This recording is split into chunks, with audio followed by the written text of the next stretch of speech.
आज मस्त अशी बनवलेली आहे वाफरलेल्या बटाट्याची मिनी चकली। नमस्कार, मी अश्विनी मराठवाडा किचनमध्ये तुमचं मनापासून स्वागत आहे। तर आज आपल्या मराठवाडा किचनमध्ये स्पेशल असं काय आहे, तर आज आपण बनवलेली आहे वाफवून घेतलेल्या बटाट्यापासून कुरकुरीत आणि खुसखुशीत अशी मिनी अगदी छोटी चकली। खायला अतिशय टेस्टी आहे आणि रेसिपी ही नेहमीप्रमाणेच भरपूर अशा टिप्सनं परिपूर्ण आहे। तर नक्की तुम्ही एकदा ट्राय करा। बनवायला अगदी अतिशय सोपी आहे, कमीत कमी वेळात आणि कमीत कमी अगदी 2च साहित्यात ही चकली बनते, पण खायला अतिशय टेस्टी आहे। तर चला मग आपण रेसिपीला सुरुवात करूया। तर रेसिपीला सुरुवात करण्याच्या अगोदर तुम्ही जर माझ्या चॅनलला आणखीन सबस्क्राईब केलं नसेल तर सगळ्यात अगोदर सबस्क्राईब करा, म्हणजे माझे रोज येणारे रेसिपीचे नोटिफिकेशन तुम्हाला मिळेल आणि माझे छान छान व्हिडिओज तुम्हाला पाहायला भेटतील। सगळ्यात अगोदर काय करायचं आहे, चकली करण्यासाठी इथं आपल्याला एक मिक्सरचा छोटा जार घ्यायचा आहे आणि त्यामध्ये 1 वाटी वाफरलेला बटाटा टाकून घेतलेला आहे। त्यामध्ये एक अर्धी वाटी आपण पाणी टाकलेलं आहे आणि व्यवस्थित असं स्मूथ अगदी बारीक मिक्सरला बारीक करून घेतलेलं आहे। आणि मग इथं मी एक बाउल घेतलेला आहे आणि त्यामध्ये पूर्ण ही जी पेस्ट आपण बनवून घेतली होती ती म्हणजे त्या बाउलमध्ये काढून घेतलेली आहे। आता 1 बटाट्यामध्ये इथं बटाटा जर जास्त वाफलून घेतला तर त्यामध्ये म्हणजे 3 वाट्यासुद्धा इथं पीठ बसू शकतं। मी इथं 2 वाट्या यामध्ये आपलं पीठ बसलेलं आहे। तांदळाची पिठी इथं वापरलेली आहे।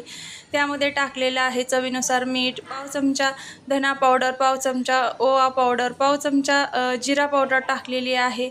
चवीनुसार मीठ टाकलेलं आहे, 1 चमचा लाल तिखट टाकलेलं आहे आणि भरपूर असे तीळ टाकलेले आहेत। मग व्यवस्थित हे सगळं मिश्रण आपण एकजीव करून घेतलेलं आहे। आता इथं काळजी घ्यायची आहे, जितपत वाफरलेल्या बटाट्यामध्ये हे पीठ बसेल आपल्याला तितपत यामध्ये पीठ मळून घ्यायचं आहे। इथं पाण्याचा वापर अजिबात करायचा नाही। तुम्ही पाहू शकता व्हिडिओ दाखवल्याप्रमाणे मी अजिबात इथं पाणी वापरलेलं नाही। आता अगदी हाताची मूठ करून व्यवस्थित हे पीठ चुरून घ्यायचं। तुम्ही जितकं छान व्यवस्थित चुरून घ्याल तितकं मस्त असं हे पीठ म्हणजे छान बनतं आणि चकलीसुद्धा मस्त अशी छान खुसखुशीत बनते। आता त्यामध्ये थोडंसं तेल टाकलं आणि परत एकदा व्यवस्थित हे पीठ म्हणजे हाताच्या साहाय्यानं व्यवस्थित मळून घेतलं। चमच्यानं मिक्स न करता आपल्याला इथं हाताचा वापर करून व्यवस्थित हातानं जितकं छान मळता येईल तितकं व्यवस्थित हे मळून घ्यायचं आहे। आता हे पीठ आपल्याला सेट होत म्हणजे ठेवण्यासाठी काहीच आवश्यकता नाही। अगदी म्हणजे तुम्ही पीठ तयार केल्याबरोबर चकली बनवू शकता। तर इथं मी चकली बनवण्याचा एक म्हणजे सोऱ्या घेतलेला आहे साचा आणि त्यामध्ये जितपत पीठ बसलेलं आहे तितपत मी पीठ त्यामध्ये टाकून घेतलेलं आहे। मग वरती आपण हे झाकण याला व्यवस्थित लावून घेतोय आणि याच्या अगदी मिनी आकारामध्ये चकल्या आज आपण पाडून घेणार आहोत। ह्या चकल्या तुम्ही मधल्या वेळेत कधीही खाऊ शकता किंवा मग चहासोबत सुद्धा अतिशय मस्त अशा टेस्टी बनतात। नवीन असाल माझ्या चॅनलला आणखीन तुम्ही सबस्क्राईब केलं नसेल तर सगळ्यात अगोदर सबस्क्राईब करा, बेल आयकॉन प्रेस करा, म्हणजे मी टाकलेल्या नवनवीन रेसिपीचे नोटिफिकेशन तुम्हाला मिळेल आणि माझे छान छान व्हिडिओज तुम्हाला पाहायला भेटतील। आपल्या मराठवाडा किचनमधल्या रेसिपीज नक्कीच कमीत कमी साहित्यात आणि कमीत कमी वेळात बनणाऱ्या असतात आणि नेहमी काहीतरी वेगळीच रेसिपी असते। आजसुद्धा मी तशीच तुम्हाला रेसिपी दाखवण्याचा प्रयत्न केलेला आहे। वाफरलेल्या बटाट्यापासून म्हणजे अगदी 2च साहित्यात आणि तांदळाच्या पिठीपासून ही चकली आपण बनवलेली आहे। बनवायला अगदी ही चकली सोपी आहे आणि ही चकली आपण अगदी मिनी आकारात छोट्या आकारात बनवलेली आहे। आता इथं मी पॅनमध्ये तेल गरम करून घेतलेलं आहे। तेल आपल्याला जास्त कडकडीतही नाही आणि जास्त थंडही नाही, ज्या पद्धतीने आपण बालुशाहीसाठी म्हणजे तेल गरम करतो त्या पद्धतीचं इथं तेल गरम करून घ्यायचं आहे।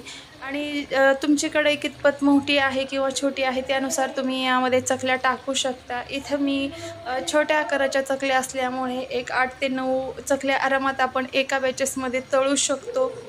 ही चकली तळत असताना बटाटा तेलामध्ये टाकल्यानंतर त्याला लगेच म्हणजे तो करपला जातो, त्यामुळे काळजी घ्यायची आहे। अगदी मंद आचेवर आणि व्यवस्थित तळून घ्यायचा आहे, कारण बटाटा इतर पदार्थापेक्षा ज्यावेळेस आपण तेलामध्ये टाकतो तो लगेच म्हणजे तळला जातो, त्यामुळे अगदी मंद आचेवर तळून घ्यायची आहे आणि एक 2 ते 3 मिनिटातच ही चकली तळून तयार होते।